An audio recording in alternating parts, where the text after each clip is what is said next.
Okay, so welcome to Vibe Book and Music Shop, everyone. We're here in Moi Wo, we're on Lantau Island, and we're in Hong Kong. So we're here today with Jan Lee, author, and Steve Willis. They're going to talk to us about climate pessimism. So they've been here all week. They've been at a climate conference and generally used to talking to about 8,000 people. But today we've got maybe 50 to 100 people in the shop. So we've scaled things down. We're going to take questions after the discussion. So hold on to those questions. When Jan has finished with the presentation, I'll go around with the mic when you raise your hand, and I'll hold the mic in front of you. Please don't take it off me. Okay, so without further ado, Jan Lee, everyone. Thanks so much, and really it's great to be here among these 100 people here in VIBEHK Bookshelf. I mean, it's amazing how you managed to pack so many people into this small space. I really wouldn't have believed it. But this is the chillest place in the entire Hong Kong SAR. So, if anything can be done here, you just need to chill out and it can be done. And yet, chilling is not something that we are really going to be doing a lot of in the next few years, because guess what? The temperature is rising. There is a lot of climate denialism out there. Yes, there is apparently an episode of Futurama, if anyone watches this animated series, where 1,000 years in the future they say like, oh yeah, it turns out climate change was all a hoax. But unfortunately that is an animated series, it's fictional. No, climate change is really happening. We are seeing this right now, so it's not a future thing that is going to be sometime in the future. It is happening right now. I think the data from February said that the previous 12 months, that's the 2023, was already, it had already blown past the supposed limit of 1.5 degrees, that was the target of 1.5 degrees Celsius, higher than the dawn of the industrial age. And it's been every month since then, higher and higher. We're seeing records all the time. So there is a lot of reason to be pessimistic. And in fact, all of the fiction that's out there has a lot of impact on how we feel about this, because it is all negative. So everything you read and everything you watch on TV, everything you read in the newspaper, but also the fiction says that it is over. So we have this American war, we have the drowned world, the Water Knife by Paolo Bacigalupi. And I only read that name of that author because it really took me a long time to learn how to pronounce it, so I'm going to say it again, Paolo Bacigalupi. Fantastic author, by the way, but not your most optimistic and cheerful books.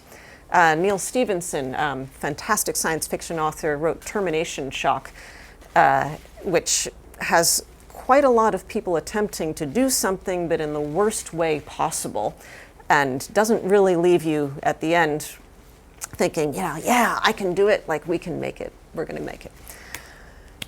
And yet, we are determined to look at this optimistically. There's a quote that Steve, my co-author, loves to mention, and this is a very common quote that people talk about a lot, but they very rarely use the second half. So the first half is, the test of a first-rate intelligence is the ability to hold two opposing ideas in mind at the same time and still retain the ability to function. But that's only the first half. The second half is, one should, for example, be able to see things that are hopeless, yet be determined to make them otherwise. That's our kind of optimism. The other question is, why fiction? And we could be out there writing climate change reports. We could be doing government lobbying. We could be, working on projects ourselves. I was in the corporate sector for 3 decades and doing a lot of that work in-house, working in ESG and sustainability. But why fiction? And there's another quote that I like, which is from Ursula K. Le Guin, also a science fiction author, who said, "The exercise of imagination has the power to show that the way things are is not permanent, not universal, and not necessary." In fact, if we don't imagine a different world, an optimistic world, somehow where we do fix this issue, then hell, it's definitely not going to happen. So only by imagining and visualizing. And there is a lot of precedent for this working. Fiction impacts real life, and there are so many examples. I'm going to take you through a few of these because I did a lot of research on this area. And there's one from the 1850s. A lot of people probably remember this if they know anything about U.S. history, is the book called Uncle Tom's Cabin, which was written by Harriet Beecher Stowe in the 1850s. And it was an anti-slavery book.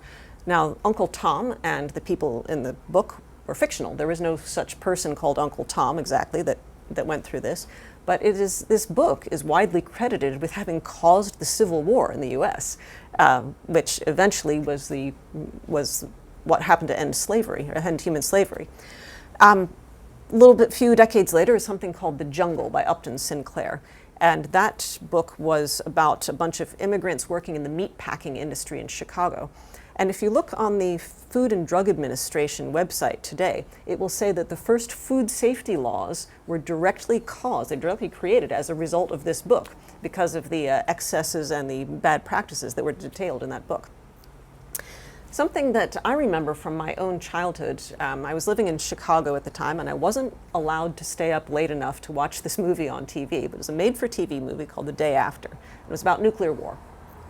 And that movie was powerful enough that Ronald Reagan, when he watched the movie, wrote in his diary that night, after watching this movie, I'm determined to do whatever it takes to make it not happen in real life. And by the way, that diary is still on file in the Ronald Reagan presidential library in the United States. Coming a little bit closer today, and again, this is a positive one, which I like very much, is the sitcom Will and Grace. So Will and Grace was, I think it ran on TV for a few seasons, and very unusually, it was a TV show where one of the main characters, Will, was a gay man. And he wasn't just a gay man who was played for laughs or like the bad guy, or he wasn't queer-coded villain. No, he was like a regular guy. And that portrayal of a functioning society that included gay people was something that directly impacted the American acceptance of for same-sex marriage for the rest of the decade. And I mentioned Ronald Reagan earlier. There was another guy who was vice president of the United States at the time, named Joe Biden, who said directly that watching Will and Grace had been one of the reasons that he eventually came out in support of same-sex marriage. And if those of you who remembered, he actually said it before President Obama did. And so President Obama followed Joe Biden in changing his opinion. So whether or not whatever your views of the matter, this impacted public opinion and influenced politicians' opinions. More recently, there's The Day After Tomorrow, which is it's kind of a silly disaster movie, but it's one of the first climate fiction mainstream movies, and it ends with, by the way, a completely hilarious scene of Americans trying to cross the border into Mexico because they're running away from the new ice age, which has been caused by climate change. It's really scientifically unsound, but after that movie, this was the early days of internet searching, and I think it was not Google, but like Alta Vista or something. They measured the number of people who searched for climate change, and this movie impacted it hugely. And I watched this movie in Hong Kong almost by accident, and I think I laughed through the whole thing. But the point is, it did influence opinions. And this is still true today. There are now starting to be academic papers on this. Our publisher at the University of Southampton in UK did an actually proper academic study on this. So 50 readers were asked to read a book that showcased green behaviors. The book was called Habitat Man. And all but one of the readers then really did change their behavior after reading the book. And I always wonder, who was that one guy who decided, I'm reading this entire book about green behaviors, and then I said, yeah, no, not really. But, 49 out of 50 ain't bad. I think in the paper she writes it as 98%. This is what led us to write Fairhaven, a novel of climate optimism. And the origin story of this book is that Steve is based in Malaysia. He's an innovation engineer. He runs a company called Herculean Climate Solutions. And he had already published a book of short stories called No More Fairy Tales for COP27. And the funny thing is that Steve was in the same industry as I was, but in a completely different area. So he was a chemical engineer and had been working on site and I was working in a chemical company, but in the head office here in Hong Kong, pushing paper. I'm a corporate bureaucrat, but I was working in the sustainability area, corporate affairs. I was like writing sustainability reports. Every once in a while, I would talk to the guys who were working out at the site, like Steve, but we were pretty distant. We didn't meet through the chemical industry. We met on LinkedIn. And in particular, because I had been posting things on my LinkedIn profile about like the sustainability, and also because I was already writing science fiction stories. So I guess he thought, hey, that's a person I should know. He wrote me a LinkedIn message, I think it was April of 2023, talking about his book, No More Fairy Tales. And I said, oh, hey, I heard that Grist magazine, that's an environmental magazine in the US, was going to come up with they were running a contest at the time, a short story contest about optimistic, it's called Imagine 2200. It was about optimistic climate stories. And I asked him, are you going to enter the contest? And he said, well, I hadn't thought of it yet. Are you going to? And I said, oh, well, I think I still have the original exchange on LinkedIn. And the fateful words, do you want to collaborate? So we didn't win the Grist contest. We ended up writing those stories the story that we created for the Grist contest. We expanded a little bit into 3 chapters, and we submitted it to a different contest, which was run by Habitat Press. And for that one, we did win. So then we were on the hook to write the rest of the book. The story that we wrote it starts out in 2036.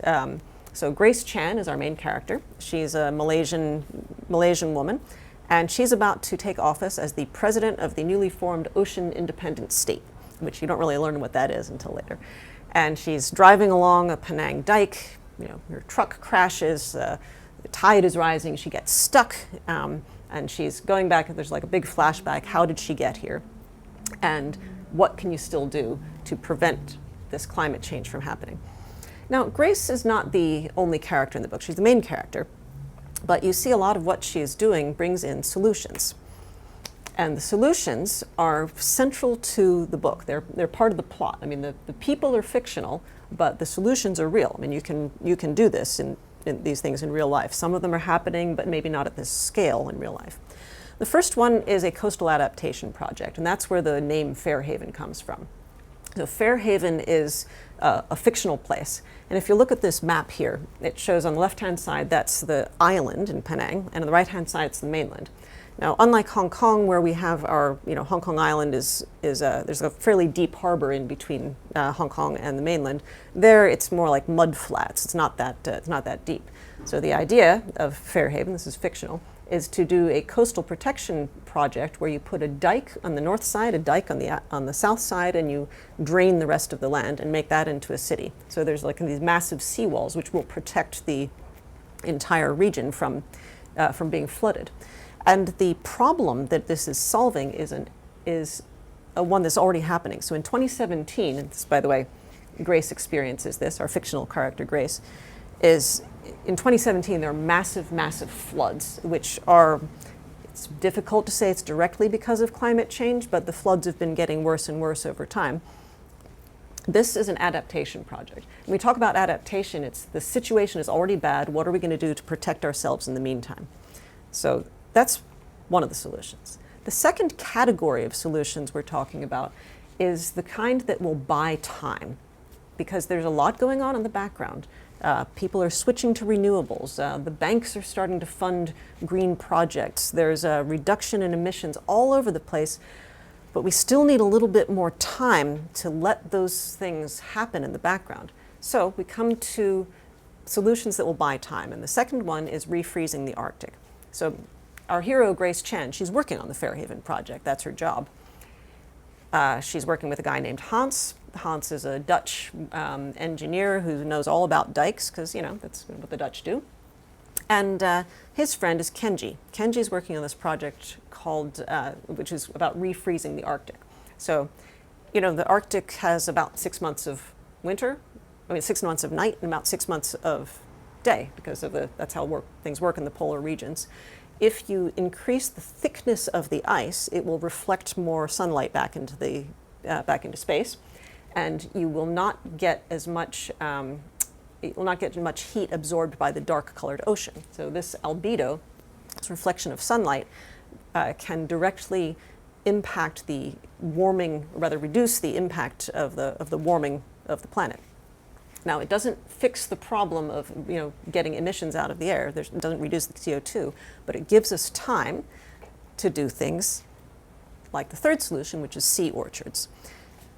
Grace works at sea orchards for a while. There is a character called Marina, she's this Malaysian aristocrat who's the black sheep of her family because they're all in oil and gas, and she wants to do something for the environment, so they don't really like her. But anyway, so she creates this project called Sea Orchards, and this one is something that directly does pull CO2, pull greenhouse gases out of the atmosphere through the creation of additional biomass in the ocean.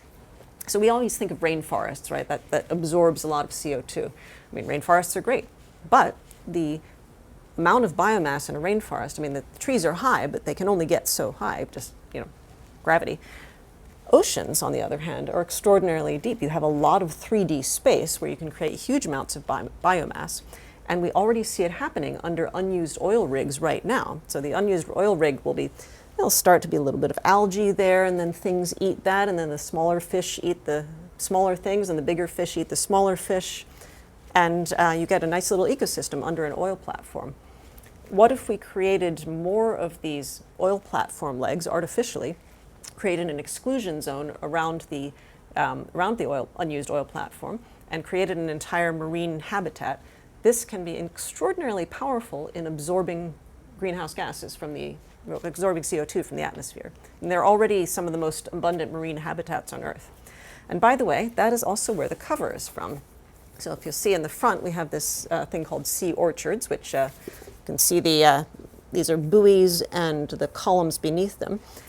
And on the back of the cover, you see What If We Didn't Do It? That's the kind of the wasteland, which is already trawled to death, and there are no fish and all the bleached coral. Our cover designer, by the way, is a local artist called Nancy Locos, who did a fantastic job. Within the book, there are also 4 stories within a story. So Grace, she's an engineer. She's working on this Fairhaven project, but she, like the Osses, she writes short stories in her spare time, and we included some of Grace's stories. These are what are called counterfactual stories, in which she imagines how real disasters could have gone otherwise. It's very tempting to think, well, the Titanic could have just had more lifeboats, but in fact it didn't. So what if you were on the Titanic in 1912, the thing is about to sink, what could you have done differently to save more people? So in Grace's story, she rewrites the history of the Titanic. What could they have done otherwise? In 1974, there was a chemical plant in Flixborough in the UK, which had a horrible explosion. And could that have been prevented? What could somebody have done differently to make that not happen? In the story written by Grace, the Flixborough legacy, the disaster is prevented from happening. Again, Americans will recognize that third image. That is the Challenger space shuttle just after it exploded in 1986. A lot of us literally watched that on TV as it was happening. There was a school teacher on board called Krista McAuliffe, and that meant that every classroom in America, we were all watching this disaster. Could that have been prevented? What could have been done differently? And the final one is the Sichuan earthquake in 2008. Now, we can't prevent an earthquake, but what could we have done to reduce the death toll? And that's what the story is about in 2008, is a guy who's coming back from Guangdong. He's working in his home in Sichuan, and is trying to think about, what could he do to help prevent the consequences of an earthquake. Now, the big message here is that disasters don't have to be as bad as you think they are. Disasters can be averted, lessened, and in some cases prevented. So it's a big metaphor. Climate change is going to be a disaster unless maybe we do something differently. From that message, we end up with the core messages of the entire book. is that individuals from every background have a role to play. There are a lot of people in the book that are, they're not the king of whatever, they're not the president of this or that. They're very ordinary people. They are engineers, they are academics, they are, there's fishermen, there's a corporate communications executive, there's a pirate too. Because pirate ends up being a good, I won't tell you what happens to the pirate, but there's a lot of people who are doing very ordinary jobs that if their jobs are moved in the direction of addressing climate issues, then they may have a role to play.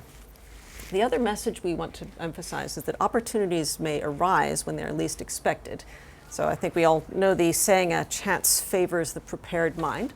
So one of our characters, Kenji, he's got this idea for refreezing the Arctic, and he's happy to talk to anybody, anytime. He's always got his papers in his briefcase. And then one fateful day, he meets an investor in a bar. Now's the time. He's going to get his project done. The other point we want to emphasize is that success requires many people. There was about 10 years ago, I went to a presentation by the head of the IEA, the International Energy Agency, and he talked about all the things that we need to do to address climate change. There's renewables, there's carbon sequestration, there's change in in bovine husbandry, lots and lots of things. And then he stopped and he said, this isn't a menu that you can choose one or the other. We need to do all of these things, every single one of them. And all of those things require a lot of different people to be working on them. So we need to ask for help. We need to ask everyone around us to get involved with this. The last one is that we need to demand action. I was in the corporate sphere for a long, long time. I was in a lot of boardrooms where decisions were being made. Are we going to build this more polluting plant? Are we going to get our raw materials from this unethical place? What are we going to do? And I see how those decisions are made. Actually, if you write an email to the CEO, if you shop at some shop and you say, oh, I don't like this, you send an email, you post on their company Facebook page, whatever, that message ends up going to the boss. And it doesn't take a lot of them for him to feel like, oh, he's beset on all sides by demands. Oh, everybody's asking us to not do this or to do this. So when we demand action, it actually has a big impact. And you can see that in the book. And most of all, it's not over yet. We still have time. It's still technically possible. We can do this.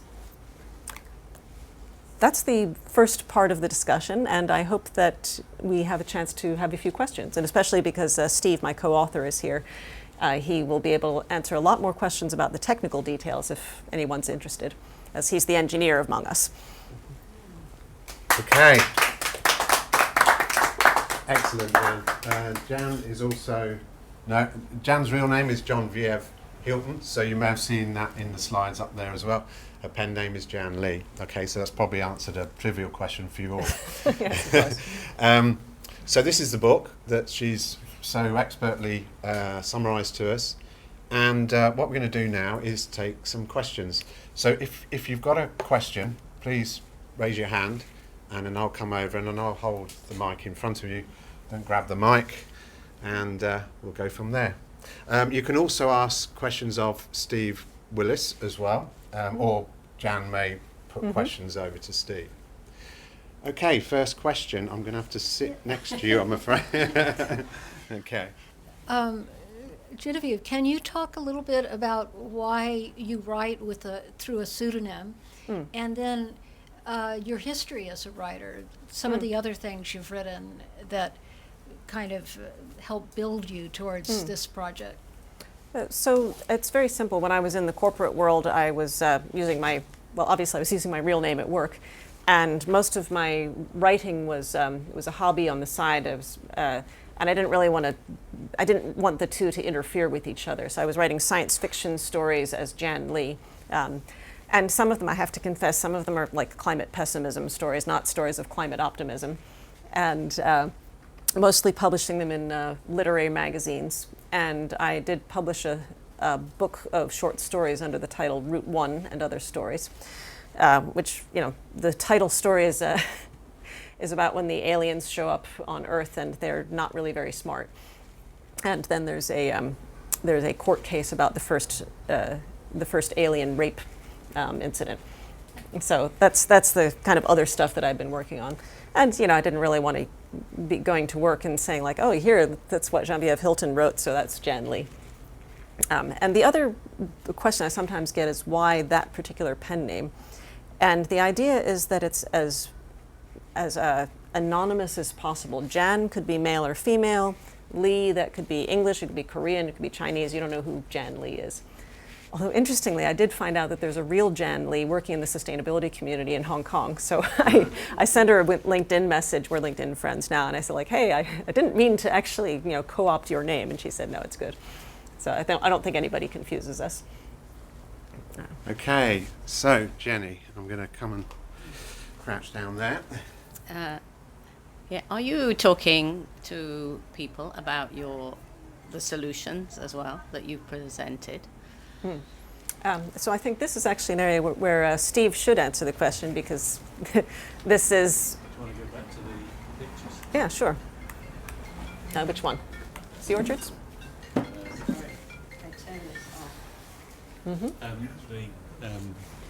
The Arctic one, or? Two up. So we'll Yeah. start with Fairhaven first. Okay. Yeah, so the Fairhaven with the coastal adaptation is a potential solution for Penang to deal with their flooding problems. They have an ongoing flooding problem. And north and south of Penang, 100 miles, they have the same flooding problem because there's like zero sea level, and all of the rice growing areas in Malaysia are in that land unprotected. So as and when sea level rises a bit, you're going to lose all of that. So the choice that Penang and many other places face is, are you going to protect it or are you going to lose it? And the reason that we wrote about Fairhaven like this is that it's a very clear geographical example of what could be done at the scale at which it would really be useful to do. So little bits of ratty protection, protect a tiny little piece and cost a lot of money and don't achieve very much. But a big planned intervention like this allows you to cover a very large area and say, this is a place where we can stand for 200 years. It's got a great big dike. Even if we get 5 meters of sea level rise by the end of the century, which is some of the predictions I'm hearing from people who know about this stuff, it's a huge step up. We're probably quite close to it here. And those things are potentially going to happen, and you need to take a step to protect and make the choice. So that's the coastal adaptation. The next one about refreezing the Arctic is about buying time, as Jan said, and in practical terms this is really quite straightforward because it's about blokes and boats, and you would go up into the Arctic during the winter with an ice hardened tug or an offshore supply boat or something like that, and you use the existing pumps on the boats to pump seawater onto thin ice and make it into thick ice, and the objective is just to make ice that lasts multiple seasons. And if you doing that, you can rebuild the ice over a period of time.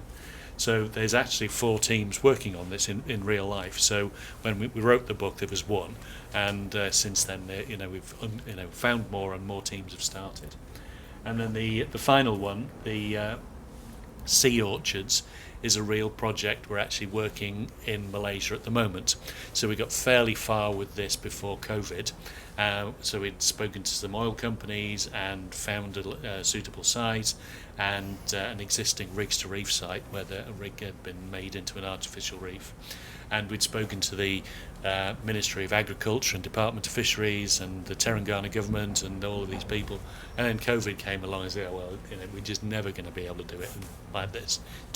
Too much personal interaction needed. So we parked it, did something entirely different, including writing the books. And but this year they've been coming around again, saying, we're looking for the blue carbon credits. Where did he get with that project, and is it possible to move it along? So for a project like this, for the demonstration site, you need like $2 or $3 million and the interested parties involved. So at this time we stand a better chance of getting the $2 or $3 million out of the oil companies than we did before. But if you know anybody, you know. Similarly with the Refreeze the Arctic, the trial that we describe in the book is another $2 or $3 million, you know. So to do the very first trial, if there's boats to hire and crews to have and pumps to get and all that sort of stuff in the organisation. So, but the actual doing of it would be, you know, just a little project to run. So again, if you know anyone with $2 or $3 million, please Yes. see what we do. Yeah. Okay. I will mention, by the way, that we had sort of two main objectives for this book. One of them is to showcase big solutions and inspire people to maybe want to do them.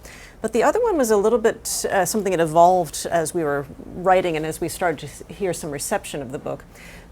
And that was to kind of get past climate anxiety. We started out thinking, we pre-launched the book at COP28. We shared it with a bunch of sustainability and climate people, and we thought that was going to be our audience. So if we talk about looking for sustainability investors or impact investors, those would be very much the target audience of the book. But what we found out as we wrote more of it is that I started, and this might be just it's my particular cohort, but I started talking to a lot of moms of depressed teenagers. And we were speaking at the Women's Association a few days ago, and someone said, "Oh, she'd read the book." Which I thought was interesting. She'd already read the book. She still came to the talk, and she said, "I gave that book to my teenage son, and he said he'd never seen the words climate and optimism in the same sentence." And I was like, "Oh, wow!" And it started to really bring it home to me that this might actually prevent someone from saying, descending into despair and thinking like, "Okay, I've given up already." So, if that's, if that can be an outcome of the book, absolutely, that's something we're looking for as well. But yes, also the $2 or $3 million, or 10 million really, investor who wants to do one of the projects. Okay. Any follow-up question, Jenny? Yeah. I suspected. Can there be any sort of platform for this book to, so there is interaction of people wanting to get more detail, get into the more tech side, and then also to be able to present, other solutions that might come up, or, as That's a very cool idea. We haven't done anything like that yet. Probably the closest we've got is the Substack. So there's conversation at least, and you can put comments and so forth. But I think maybe the obvious one would be, because we're going to have a presence at COP29 this year at the what is it called, the Extreme Breakout session, but. Yeah, so to answer your question directly, Jenny, the first book we did was No More Fairy Tales. So that was done with Southampton University, and it had exactly what you asked for. So Denise was keen to have a bunch of different solutions described, and I wrote some of them. There was other writers writing a broad selection of different types of books, and the solutions that were deployed in each of the stories was described in separate detail. So there's a page about refreezing the Arctic, and there's another one about much more social solutions. So there was really quite a collection. We did, although there was space to reply, there wasn't very much response. But in principle, having engagement and discussion about these things is a good idea, because even yesterday at the Rethink, it's like you listen to somebody and you think, oh, actually there's a really good angle on that, and what you've said isn't what you meant, but I've interpreted it this way, and that tells me a really good thing, and we could try something else.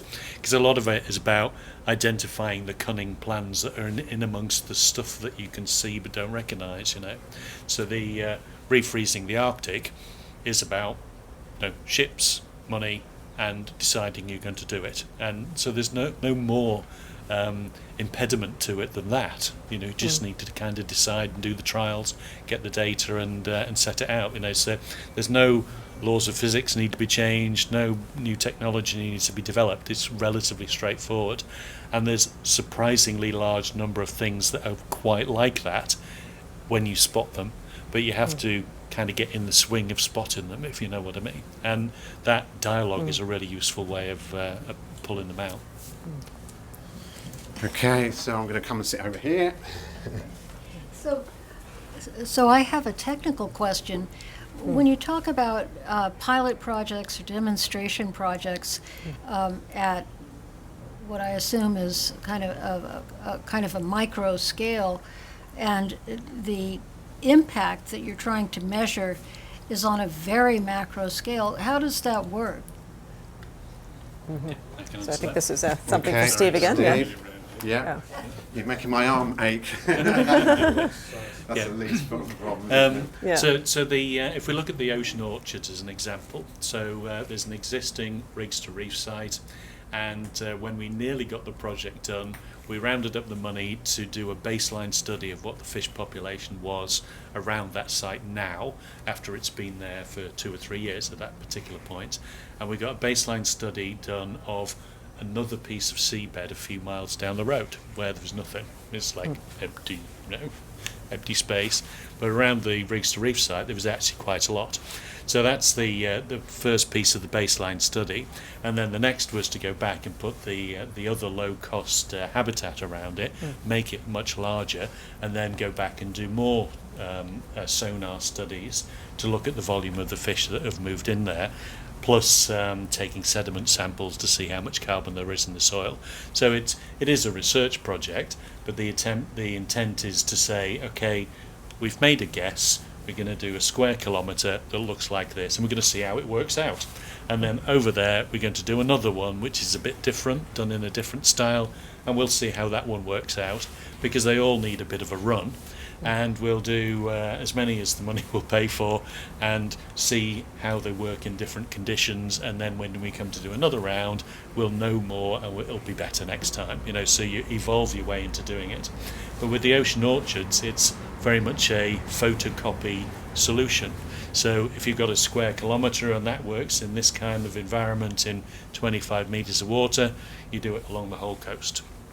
And as big as an area you can cover, and the positive feedback and the carbon you'd capture and the extra fish that you would produce would end up funding all of the work that you do to actually install the things in the first place. Okay. I think there was a Okay. question over here. Yeah, I wanted to ask, because a lot of your solutions seem to be kind of technical solutions, and I wonder, do you think that like robust sustainability is possible within our current economic system that is fundamentally based on growth? A lot of the, I'd say, social and political solutions I haven't described because it will be a spoiler for the plot. So please do read the book, and and some of those questions will be answered. But yes, that is a major issue, is that an economy based on perpetual growth, and especially perpetual extractive growth, is not congruent with the idea of addressing climate change in its current form.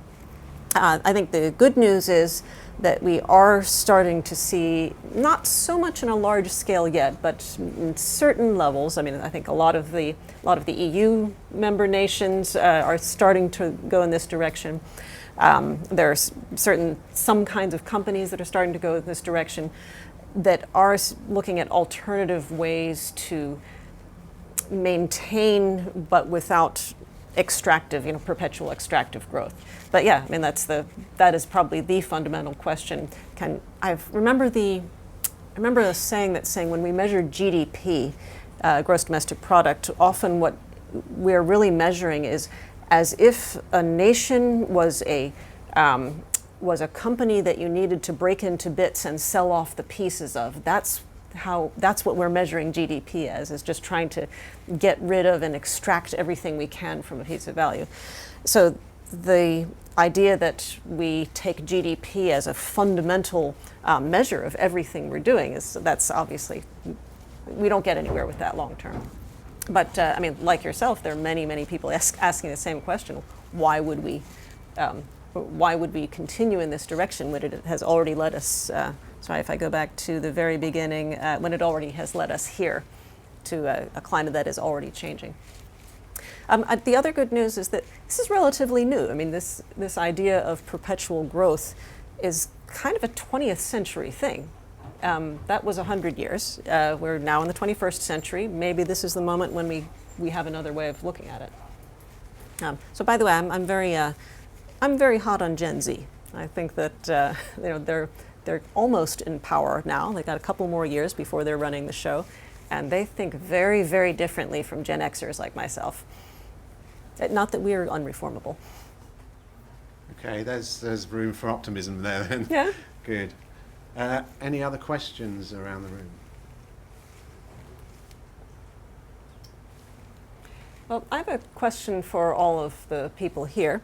And the reason I want to ask it is that the last session of the conference that Steve and I were at yesterday was a debate. I was on the optimistic side, saying the House believes that there's a credible pathway to carbon neutrality by 2050. And they measured the audience agreement with that before and after the debate. Apparently this comes from the I Squared. I think it's a British TV show or something. Anyway, and we managed to get people from 14% positive to 24% positive. I have a question for all of you. After thinking about this a little bit more and hearing what Steve and I have had to say, are you any more optimistic, or were you already optimistic when you walked in the door? Any thoughts? Raise your hand if you've got a thought. Danny. I think I've always been optimistic that there's a pathway to doing this and to sustainability and to reversing climate change.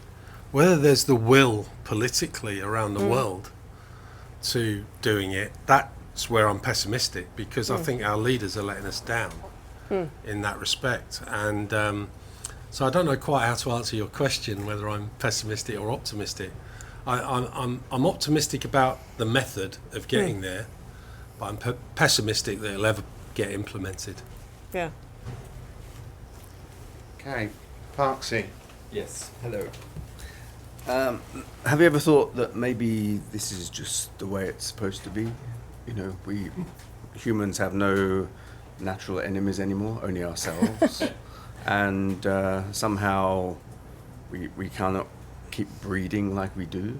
There has to be some end to it somewhere. That we, you know, in nature, no species becomes so dominant and survives. So maybe this is the way it's going to happen, you know. And maybe it's a good thing, actually. I mean, now we're getting into a little bit of the philosophical area, I have to say. But there's, by the way, a wonderful campaign by, I think it's the Nature Conservancy or Conservation International, one of those, where they got Penelope Cruz to voice "I am Mother Nature," and saying, like, you know, I don't really need you humans. It's you humans who need me. And so, you know, Earth is going to be fine, whatever happens to us. So, you know, who knows? The next billion years. Yeah, in the next billion. No. In between, they're doing the Emirates adverts for the. Well, okay, that's. I think we saw enough of you know, celebrity hypocrisy, but yeah, it was an interesting idea, of course. Okay, so we're going to take one last question from here. Well, it's more like a comment or an answer, which is that I'm kind of a pessimistic optimist. So I think it will take some sort of trigger or trigger point to really change behavior on a large scale. And that trigger point could come within, say, an individual nation that had some horrendous disaster and then Have you read the book? What? Have you read the book? Yes, I have. Oh, okay. And Yeah. came forward Okay, so as a leader. No spoilers. Or not. I mean, again, I think it's a global issue, and it takes global cooperation. And if, as in the long series of COP rounds, you have countries that don't go along, like the U.S., with the international agreements, then that takes out, you know, huge pieces of the solution. I remember the Kyoto Protocol in 1996, which seemed very sensible, but the U.S. wouldn't go along, and other countries, I think India is another, and China, who have both been outliers. And the general response of the developing world is, you made this mess for us, and why should we have to pay? Why can't you pay for us? That was the Paris Agreement, right? And the 100 billion that was promised still isn't forthcoming. I think 70 billion over 10 years was the output. So it's just very, very difficult. Yeah. I mean, one thing you just pointed out is this is one of the first times we brought this word money into it. I mean, other than Steve's talking about investment for these projects. One of the reasons that I've started to be a little bit more optimistic than I might be otherwise, interestingly enough, and this was from our conference the last 2 days. I've been going to this conference for 5 years, and on the conference tag on the on the lanyard shows the lead sponsor. And in the past, environmental resources management was a sponsor, or eco this. This year, it was HSBC. And when the banks want to do something, by God, it's going to happen. If they see money in it, it will happen. So what I'm mildly optimistic, cautiously optimistic about is that we now have a pathway to money making from addressing climate solutions. Now that is directly related to the legislation. So we have China with a very clear pathway set. We have EU with a very clear pathway. Even the United States, which is lagging behind, is being led by California, which is way ahead. I mean, they out EU the EU in a lot of ways, and they're going to be leading the rest of the country because nobody wants to manufacture a car that you can't sell in California. So everyone follows California rules. And there was something that happened just recently I thought was even more interesting. In Korea, there was a lawsuit, which was won, by the way, against the legislators themselves for not making their climate legislation strict enough. And this is the first time this has happened anywhere, where a court ruled on behalf of the plaintiff who was suing the legislators. So we may see more of this in other countries, yes, even those who are lagging behind. So still cautiously optimistic on that area. Okay, just one last question. Last question. Yeah, no, I mean, and just listening to Rethink. I mean, the thing is with the banks and all the businesses, like the longer we're going to leave it, the more it's going to cost. Yep. So, and generally, and they know what side of the bread their butter is on? What side? I think the expression. they're working out the maths. Yeah. Yeah, so. I mean, a lot of the thing is that there was still denialism, uncertainty. There's a lot more data now, and they're starting to see, okay, yeah, this is what it's going to look like. That's where I'm going to spend my money. So, I mean, if they're spending the money, the banks are going to lead the way. Let's see. Okay, so hopefully Jan and Steve have tweaked your interest in climate optimism today. Clearly, we've got to be optimistic before we can start to do something about these problems, continue to do it and talk about it and put them on the platforms that these guys are doing. So the book with the ideas that she mentioned is here. It's on sale at Vibe. Contact details in there, are they for you? Do you want to engage directly with people or? We'd love to. I don't think the contact details are in the book, but fairhavenclimatenovel.substack.com is where you can find us. And if you're not sure, by the way, whether you want to read the book, the first 10 chapters are available online, so you can hedge your bets. There you go. Okay, it just remains for me to say Jan Lee, Genevieve Hilton, and Steve Willis, thank you very much for coming today. Thanks very much for having us.